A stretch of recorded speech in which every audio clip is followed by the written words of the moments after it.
This is a quick demo of the new matrix features for the software. So first off, I'm going to show you the fixture editor, which down in subfixture layout now has a new editor. So this fixture, the SL300, has 19 subfixtures in it, and if I click on edit layout, you'll see that you can now arrange your subfixtures pretty much however you want. So I can grab any cell of that fixture and move it anywhere I want it to be. So it's incredibly flexible as far as laying out how fixtures are in the physical fixture itself.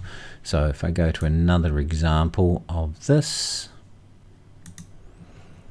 here, this is a fixture that has rings of LEDs, and so if I edit that, you'll see that we can actually arrange the entire ring of fixtures however we want. So it's not a problem to add the same fixture multiple times if that's how the fixture presents itself in there. And adding new subfixtures is just a case of clicking and dragging, and you can create whatever you want in there. There's also tools for creating diagonals and circles, and whether the numbers snake or whether you want them vertically or horizontally. Next we'll jump to the software itself and have a look at the changes there.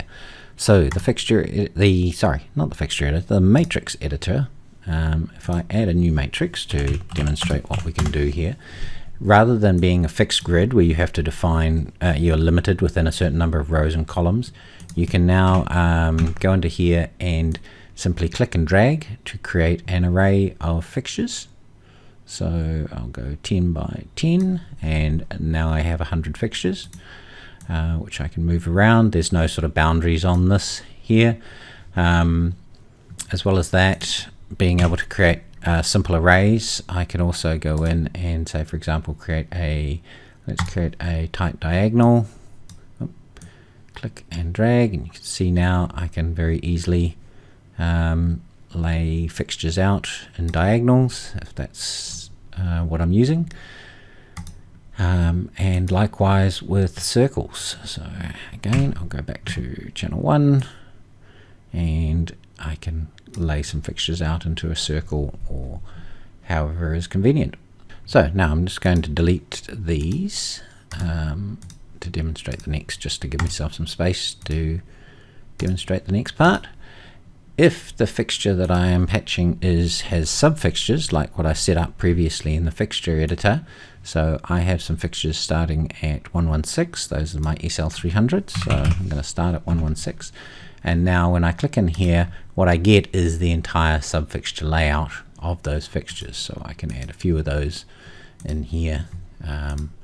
Let's put those together so that we have some space. That one up there. Yeah. Now I also have some of those fixtures that had the rings. That's at 121. So let's go to, oh, it's already there. So now if I click there, I get that fixture. And I think there was 4 of those. Oh, they're not really going to fit. Let's expand this out a bit.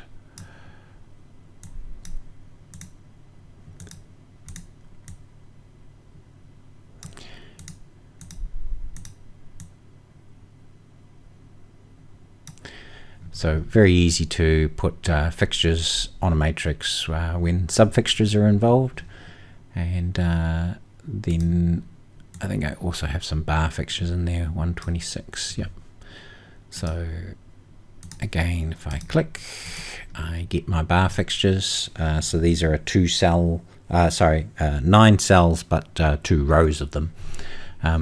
You can also, if you don't want to use subfixtures, how they're laid out there. So for example, if you're using pixel tape, you can actually just go to a different, so default layout, that is the actual layout that's defined in the fixture editor.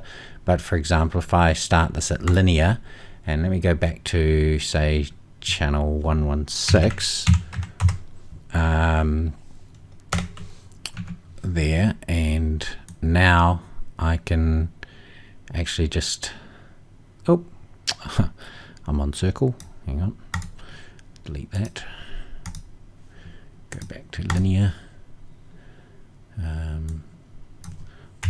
6 in there, subfixtures linear, and now you'll see that I can actually just lay out subfixtures in the same way as if they were ordinary non-subfixtured lights.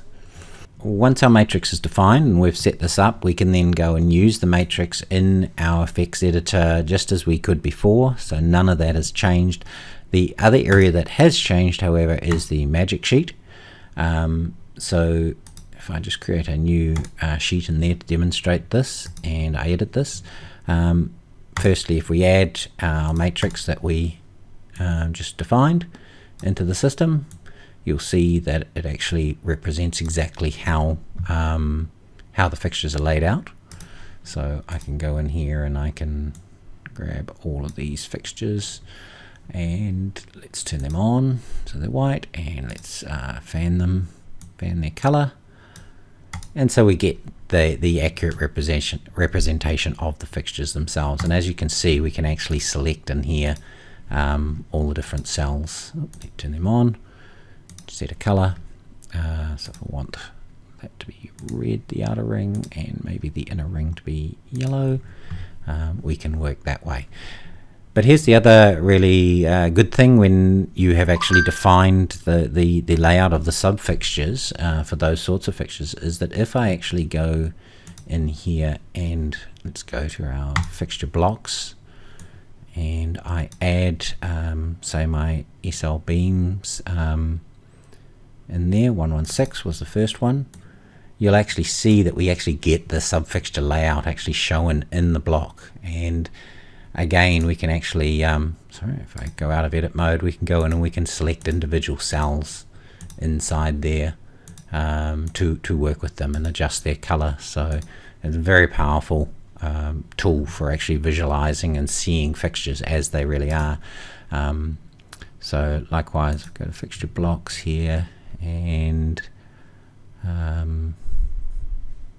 where's my scroll bar? There it is. And look for, say, those ring fixtures, for example, 121.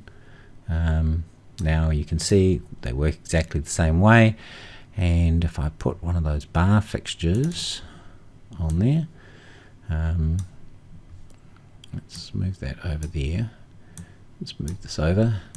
So say that bar is actually mounted vertically.